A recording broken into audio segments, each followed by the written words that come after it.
Praise the Lord. God bless you po, mga minamahal. God bless you, choir. Praise the Lord. Hallelujah. At this time po, let us all stand.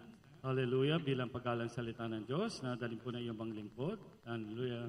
Praise the Lord. Let us all stand po and then we'll pray po. Hallelujah. Praise the Lord. Hallelujah. Dearest Heavenly Father, in the name of our dearest Jesus, once again we thank Thee, O Lord, for blessing every part of the service this afternoon, dearest Jesus. Hallelujah, especially the outpouring of your Holy Spirit, your presence, O Lord. Hallelujah. We thank Thee, O Lord. Hallelujah. At this time, O Lord, we're going to study your holy word. Without you, I cannot do anything, O Lord. We pray that you open our hearts and minds and understanding to your holy word. Help me bring forth thy holy message with love and power. Sa leading prayer ng aming beloved pastor, we rebuke all the power of darkness, unbeliefs, and doubts cast out in Jesus' name. Hallelujah. Praise the Lord in Jesus' name. Amen and amen. Hallelujah. Praise the mighty name of our dearest Jesus. Praise the Lord. Hallelujah. Praise the Lord. We give the highest praise, glory, and honor to our loving Savior, Jesus Christ. Praise the Lord. And we give double honor and respect sa ating beloved parents in the Lord as we remember and cherish the blessed preachings and memories and teachings of our beloved Honorable Pastor Evangelist Willie Estrada Almeida and beloved Assistant Pastor Lina C. Almeida. And greetings to the beloved Almeida family, beloved preachers, workers, and brethren, and visitors and webcast viewers. Amen. And once again, ang pinakamataas na pagpupuri, walang iba sa ating pinakamamahal na Panginoong Diyos po lamang. Praise the Lord. Amen. Hallelujah. Glory to our dearest Jesus. And we also glad mga minamahal na makasama ating mahal na mga kapatid, ating mga visitors. Praise the Lord. Hallelujah. Praise the Lord. Glory to God. Hallelujah. We greet you in the mighty name of Jesus. We are so glad na makasama po kayo namin sa hallelujah, araw na ito. Amen. Praise the Lord. Glory to God. Sa ating mga beloved visitors. At this time mga minamahal, ihanda po natin ang ating mga banal na kasulatan. Hallelujah, as we are going to study the holy word of God. Amen. Hallelujah. When we study the holy word of God, it gives us strength and knowledge and wisdom. Amen. Praise the Lord. Hallelujah. And we're going to study mga minamahal, the word of God, the title Fear of God. Amen. Hallelujah. Why it is so important for us to fear God. Amen. Because when we fear God, it leads us to obey Him. Amen. Respect Him and honor Him. Hallelujah. And it gives us wisdom. Hallelujah. The benefits of fearing God. Amen. Give us wisdom, protection, salvation. It leads to life. It leads to life and it keeps us from sinning. Amen. Hallelujah. Tayo po mga minamahal, hallelujah, ay matatakot magkasala and to hate evil and most especially salvation from the fires of hell. As we read the first verse, mga minamahal, kindly po ating basahin, hallelujah, ang ating pong first verse. Amen. Praise the Lord. From the book of Proverbs, chapter 1, verse 7. The fear of the Lord is the beginning of knowledge, but the fools despise wisdom and instruction. From the book of Proverbs, chapter 9, verse 10.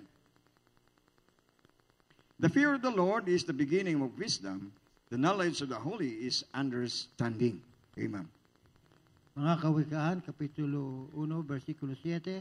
Sa Tagalog po, ang takot sa Panginoon ay pasimula ng kaalaman. Ngunit ang mangmang ay humahamak sa karunungan at turo. Sa Proverbs sa Kawikaan, versikulo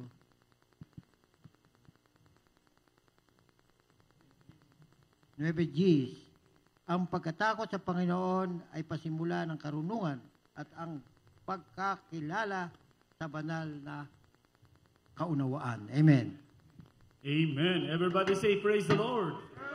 Praise the Lord. Palakpakan po natin ang ating pinakamamahal na Panginoon. Amen. Hallelujah. As we study the holy word of God, mga minamahal, why it is so important to fear God. Amen. Hallelujah. Because when we fear the Lord, it gives us knowledge and wisdom. Amen? The fear of the Lord is the beginning of wisdom and knowledge and understanding. Ito po, mga minamahal, ang benepisyo na ating matatanggap. Unang-una na, amen, magkakaroon tayo ng discerning spirit. Amen. Hallelujah. At ito ang ibig sabihin, ang banal na Espiritu Santo ay nasa atin. Amen. Hallelujah. This is one of the benefits that God will give us, the wisdom. Amen. Do you remember, mga minamahal, when Solomon encountered, I shared that before, amen? When Solomon encountered the problem, hallelujah, dalawang babae, mga minamahal, they both have babies. Amen, in one room. And those babies, mga minamahal, one of the mother was accidentally laid down on her own child. And at midnight, maybe at 2 a.m. or 3 a.m., while the other mother and her daughter were sleeping, she switched it off, mga minamahal. The dead child, mga minamahal, inilagay niya doon. Switch and give it to the other mother. So then, when both of them woke up, mga minamahal, the mother, who had none anything known about what happened, when she's going to give nurse to the baby, kanyang baby, and found out that the baby was dead. Amen? Patay na. So, siyempre, tichinek niya. Maaring meron siyang birthmark or something dun sa baby, but you will know and recognize your baby, right? And she said, this is not my baby. And she stood up, hey, that's my baby. Why did you switch it off?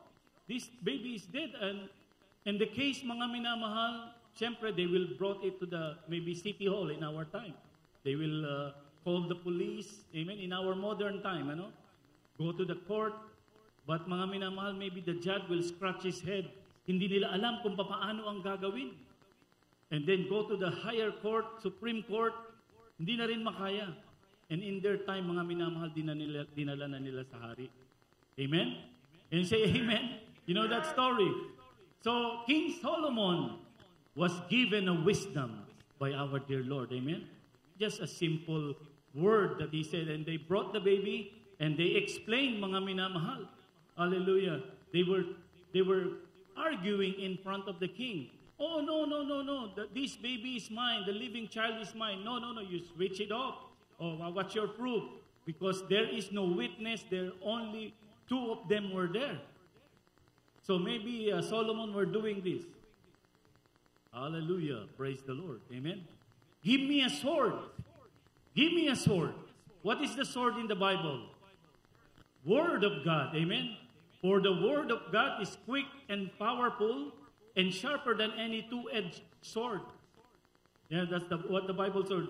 But that's what the Bible said. Piercing unto the dividing asunder of soul and spirit, and of the bones and marrow, and a discerner of the thoughts and intents of the heart. Maybe the king already discerned that this woman is tricking. And already maybe he discerned it. So give me a sword, and then he said, cut the child. Hatiin ang bata. Give it to both of them. So he was going to watch what is the reaction, mga minamahal. Oh no, give her the living child. Ang sabi namang isa, I have none, she have none too, let it be divided. Sabi niya. And then sabi ni Solomon, give to her the child who wants the child to be alive or to do not get harmed. Can you say amen? Alam niyo mga minamahal, if you're going to read that, I think in the first king, read that mga minamahal, that's your assignment, basahin ninyo. Alam niyo mga minamahal, when all Israel found out that case, they feared the king. Kasi ang sabi nila, the wisdom of the Lord is in that king. Can you say amen? It's in King Solomon. So when you fear God, you will going to have a wisdom because the Spirit of the Lord dwells in you. Can you say amen? Amen. Praise the Lord. Palakpakan natin ang mahal na Panginoon. Praise the Lord. Sabi siguro nung isang Supreme Court, ganun lang pala kasimple yun. Give me a sword. But how will they know? Amen? Hallelujah. In the Lord, mga minamahal, He can make wise the simple. Can you say amen? He can make wise the simple and simple become wise or harder. Praise the Lord. Kaya nga mga minamahal, it's very important for us to fear God and keep His commandment. Hallelujah. Praise the Lord. The next verse, mga minamahal, is in the book of Psalms 111. We're going to have a lot of verses, so I'm going to read Tagalog in English, and they will read the Tagalog. And in the next verse is Psalms 111, verse 10. The fear of the Lord is the beginning of wisdom. A good understanding have all they that do His commandments. His praise endureth forever. Sa Tagalog po ating basahin. Awit, Kapitulo 111, versikulo G. Ang pagkatakot sa Panginoon ay pasimula ng karunungan. May mabuting pagkaunawa ang lahat ng nagsisusunod ng kanyang mga utos. Ang kanyang kapurihan ay nananatili magpakailanman. Amen. Amen. Let's clap our hands to our dear God once again. Praise the mighty name of Jesus. The fear of the Lord is the beginning of wisdom, a good understanding. Amen. They that do His commandment. What about if you're not doing His commandment? Mga minamahal, remember when you're not obeying the Word of God or obeying God, you are grieving the Holy Spirit. And the Bible said when you grieve the Holy Spirit, it will depart from you. Amen? Hallelujah. Mawawalan ka ng wisdom. That's why you have to fear God, keep His commandment. Amen? Because the fear of the Lord is beginning of wisdom, a good understanding, have all they that do His commandments. Hallelujah. Walang makakaloko sa'yo. No one can trick you. Amen? Even the devil, because the Spirit of the Lord dwells in you. Amen? When I heard this story, mga minamahal, I prayed to the Lord, Lord, even just a drop, give me a wisdom from Solomon. Just a drop only. I was about, I think when I came to know our dearest Jesus, I was 16 years old when I first came to know our dearest Jesus, mga minamahal. At ako'y mga, mga 36. Yeah, mga ganon. Palakpakan natin mahal ang Panginoon. Praise the Lord. Hindi naman nila nakuha. Praise the Lord. So, when I heard this, mga minamahal, this story, I was amazed, mga minamahal. Hallelujah. And astonished that the wisdom of Solomon is very simple. Amen? Hindi. Kasi mga minamahal, if you're going to study the story of Moses, where he started when they departed from Egypt, they were in the wilderness, mga minamahal, they were in the wilderness. Siya po ang nagka-counsel. Mahabang-mahaba ang pila. At yung kanyang father-in-law, what are you doing that you are counseling these hundreds of people lining up on you? Because kasi ako nagbibigay sa kanila ng counseling pag may problema sila. What you're doing is wrong. You appoint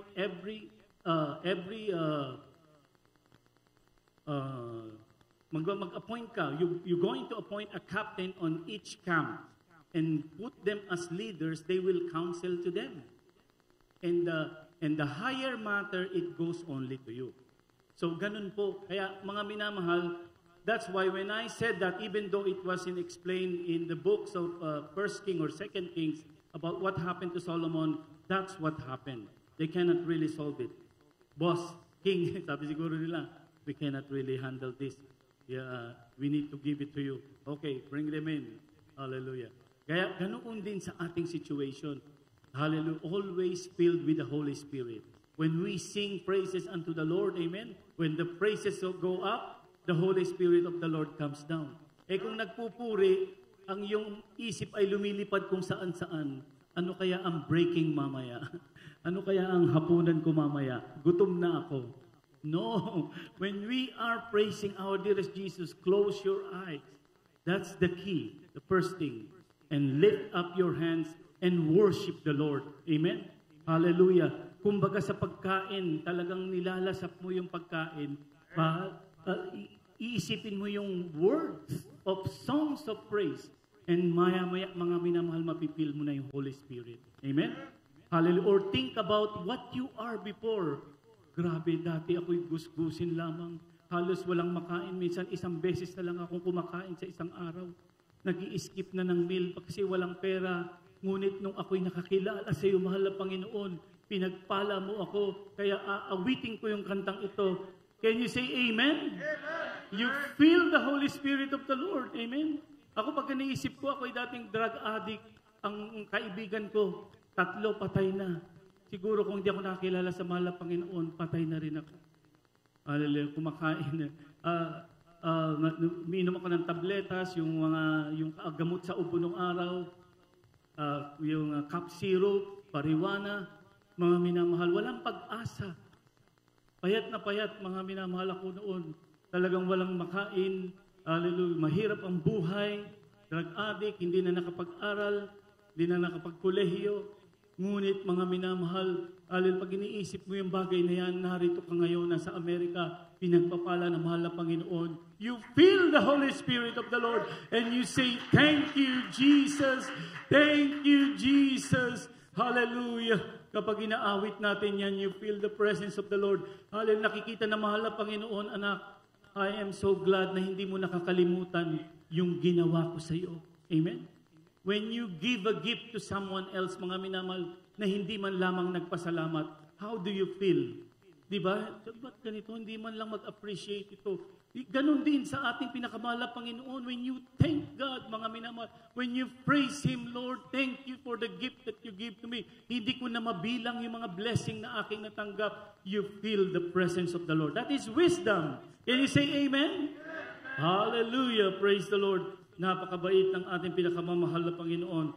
When He bless us, He gives us complete blessing. Hallelujah. Praise the Lord. Amen. We're going to go to the next verse. Praise the Lord. As we give the Proverbs, chapter 14, verse 27. The fear of the Lord, again, puro fear of the Lord ang ating pinag-usapan. Takot sa Diyos. The fear of the Lord is the fountain of life to depart from the snares of death. Amen. Sa patibong ng kamatayan. Tagalog po ating basahin kindly. Praise the Lord. Proverbs chapter 14, verse 27. Sa aklat ng Kawikaan, talatang 14, versikulo 27. Ang pagkatakot sa Panginoon ay bukal ng kabuhayan upang humiwalay sa mga silo ng kamatayan. Amen. Amen. Praise the Lord.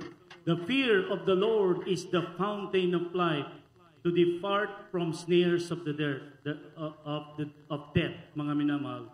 What is the fountain of life, mga minamahal?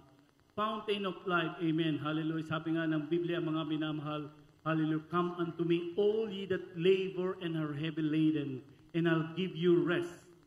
Take my yoke upon me and learn of me. You remember that, mga minamahal? Take my yoke upon you and learn of me. Ibig sabihin, hallelujah, kukunin nyo yung aking pamatok na ibibigay sa inyo. For my yoke is easy and my burden is light.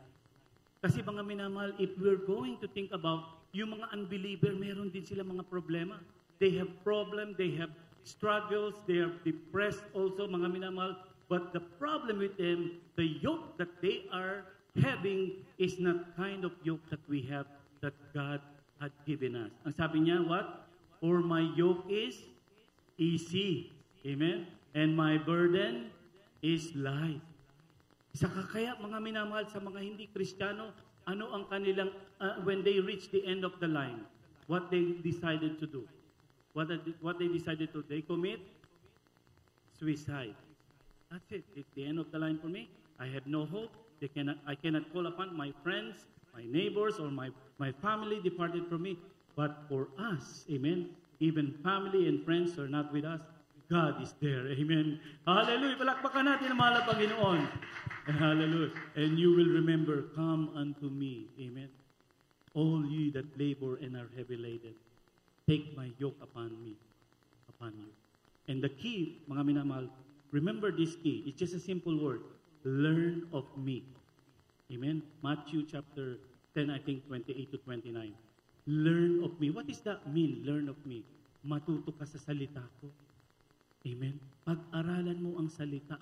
Pag-aralan mo ang mga utos. Amen. Because if you are a Christian and you don't know the commandments of the Lord and you just taking easy, you're going to the church on Sunday, but on Monday you're going to the bar and club. and watch movies that it's not pleasing unto the Lord, baliwala rin. Amen? It will come to nothing, mga minamahal.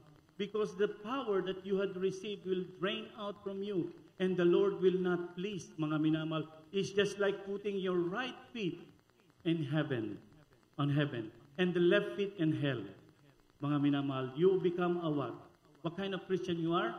A lukewarm, lukewarm Christian. And what the Bible said, or what God said, to those who are lukewarm, He will spew them out of their mouth. Isusuka ka na mahal na Panginoon. Amen. Sabihin mo, okay ako dahil I can fit in to the world and I can fit in to the Lord. But the Lord doesn't like that, mga minamahal. Mga minamahal. Can you say amen? Hallelujah. So the fear of the Lord is the fountain of life. Fountain of life. Out of their belly will come out, amen, fountain of life. Ibig sabihin, mga minamahal, magkakaroon ka ng satisfaction. Amen?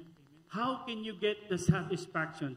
I heard the group singers, mga minamahal, I think in the 70s or 80s, I can get no satisfaction. Kinanta nila yon, mga minamahal. Talagang hindi sila makakuha ng satisfaction from the world. It's from the Lord. Amen? Hallelujah. Anong sabi ng Bible, mga minamahal? Hallelujah. It is a great gain. Amen. Hallelujah. Be content. For contentment is great gain, mga minamahal. Hallelujah. Imagine magkaroon ka ng contentment, mga minamahal. Praise the Lord. Magkakaroon ka ng great gain. Hallelujah. Sabi nga ng Biblia, or we brought nothing into this world, certainly we cannot carry anything out. Hallelujah. Get satisfied of what you have. Yung ibang mga minamahal, working and working, hallelujah, from Monday to Sunday, 7 days a week, nagtatrabaho. Ang gusto nila mga minamahal, magkaroon ng ganon, I'd like to have property, I'd like to have this car, I would like to have this jewelry, everything they need. But the Bible said, hallelujah, contentment is great gain, for we brought nothing into this world. And certainly, you can carry nothing out from here. Yung mga namatay na mga milyonaryo, mga minamahal, kahit $1, wala silang madadala. Amen? Can you say amen? So it's the fountain of life, mga minamahal. When we fear God, that means we have satisfaction. Kahit na ang liit-liit ng bahay mo, magtataka ang kaibigan mo, bakit ikaw ang saya-saya mo? Mas maganda ang sasakyan ko sa'yo. Mas marami akong bahay, pero ang saya-saya mo. Wala kang karamdaman. Because I have Jesus. Right? Can you say amen?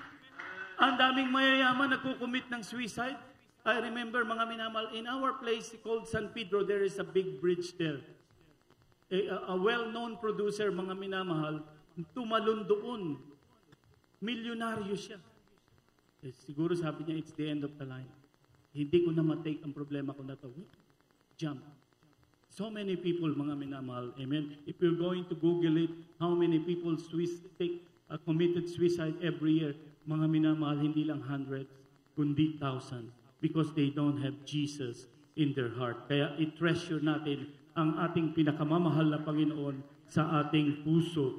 Hallelujah. Praise the Lord. The next verse, mga minamahal, let's read the chapter 14, 12, 13 to 14. Let us hear the conclusion of the whole matter. Fear God and keep His commandment, for this is the whole duty of man. Verse 14, for God shall bring every work into judgment with every secret thing, whether it be good or whether it be evil. Sa Tagalog po, ating basahin. Ecclesiastes Kapitulo 12, versikulo 13 at 14. Ito ang wakas ng bagay, lahat ay narinig. Ikaw ay matakot sa Diyos at sundin mo ang kanyang mga utos, sapagkat ito ang buong katungkulan ng tao. 14, sapagkat dadalhin ng Diyos ang bawat gawa sa kahatulan, pati ng bawat kubling bagay, maging ito'y mabuti o maging ito'y masama. Amen. Amen. Let's clap our hands unto the Lord.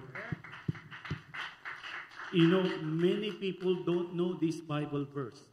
So they don't care if they commit sin, if they curse, magmura, magsinungaling, they don't have any regrets. But for us, na alam ang salita ng Diyos, magkasala lang tayo ng konti, talagang lungkot na tayo. Meron tayong godly repentance talaga. Lord, sorry, nagawa ko ito. Hallelujah. Ang pagsisinungaling, mga minamahal, it is very easy to commit. Tanungin ka lang ng parents mo, saan ka galing? Sa school po. Pero galing ka pala sa mall, galing ka pala kung saan-saan. Ganun lang, simple. Simple lang naman, wala naman, hindi naman nasaktan yung mama ko at papa ko. O, di ba? Pero sa mahal na Panginoon, ayaw niya yun. Hallelujah. Sabi nga, liars go to hell. Amen. Nakakatakot, mga minamahal. In the book of Revelation, amen. Hallelujah. All liars, ang sabi, will have their part in the lake of fire. So, in the book of Ecclesiastes, if you can put back again, 13 to 14 verse, let us hear the conclusion of the whole matter. Fear God and keep His commandment, for this is the whole duty of man. Ito pala'y katungkulan natin. Akala ko ang katungkulan ko magtrabaho ng magtrabaho para yumaman, Brother Ted. Kasi kailangan ko talagang magkaroon. Gusto ko maraming pondo sa Pilipinas Kaya ako trabaho ng trabaho. Gusto ko magkaroon ng marami ng sasakyan. Tsaka jewelry. Para pagpunta ko sa party, sikat ako. Pag invite ako ng mga kaibigan ko, makita nila yung ganda ng bahay ko. Akala ko ang whole duty of man is to become wealthy person. To become famous. Amen? Ecclesiastes 12:13 to 14, yung operator, nakalimutan sinabi ko. Let us hear the conclusion of the whole matter. Fear God and keep His commandment, for this is the whole duty of man. Amen? Yung pala yung duty natin. Verse 14, for God shall bring every work into judgment with every secret things. Ito, mga minamahal, secret things, wala namang nakakaalam nun. Ako lang ang nakakaalam nung ginawa kong yun. Well, yung mga sikreto mong ginawa, alam ng mahal na Panginoon.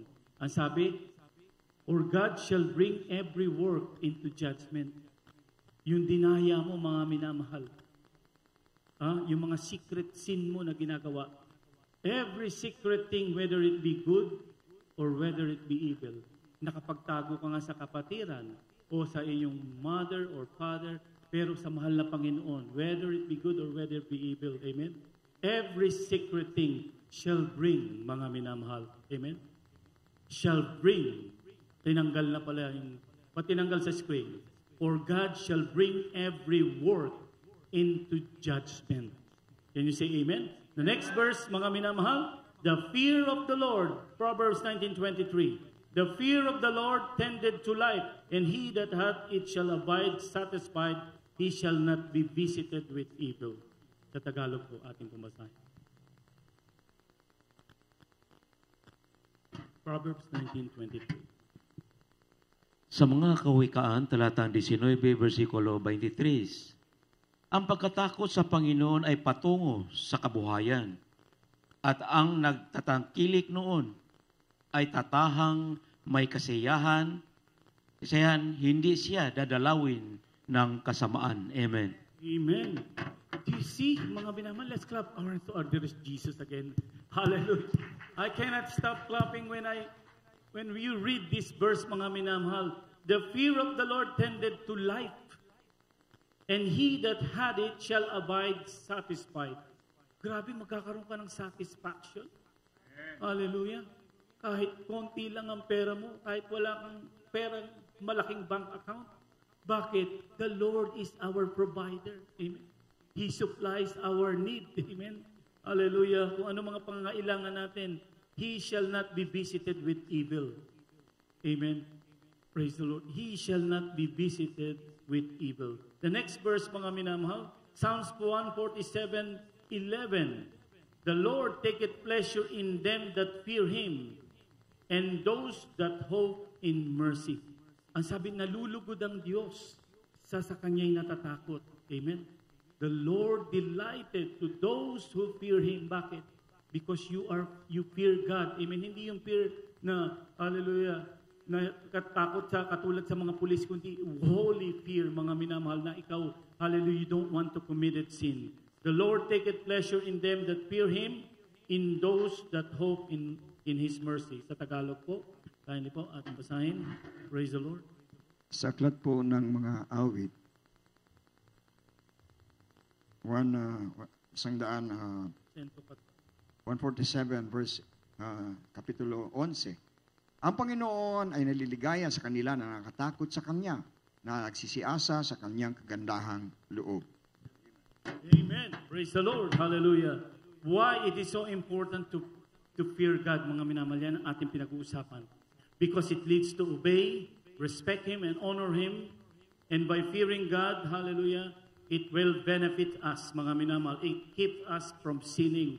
Matatakot ka sa mahal na Panginoon. In the book of Exodus chapter 18:20, hallelujah, and all the people saw the thundering and the lightning and the noise of the trumpet and the mountain smoking, and when the people saw it, they removed and stood afar off. Praise the Lord. Hallelujah. Exodus 20:18, pakilagay po yung ating Bible verse, mga minamahal, para mabasa po, mga minamahal. And all the people saw the thunderings and the lightnings and the noise and the trumpet and the mountain smoking, and when the people saw it, they removed and stood afar off. Verse 19, and they said unto Moses, Speak thou with us, and we will hear. But let God speak with us.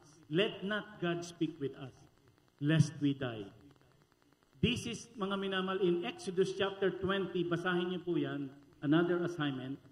That is when our dearest God gave the 10 Commandments. Sino po nakarinig sa atin? Who among us heard what is kulog? Thunder. Can you raise your hand if you heard a thunder before when raining and lightning? Di ba nakakatakot? Sabi nga nila, nagbo-bowling daw sa langit nung bata pa ako. That's what they were saying. But they heard the thunderings and earthquakes, mga minamahal.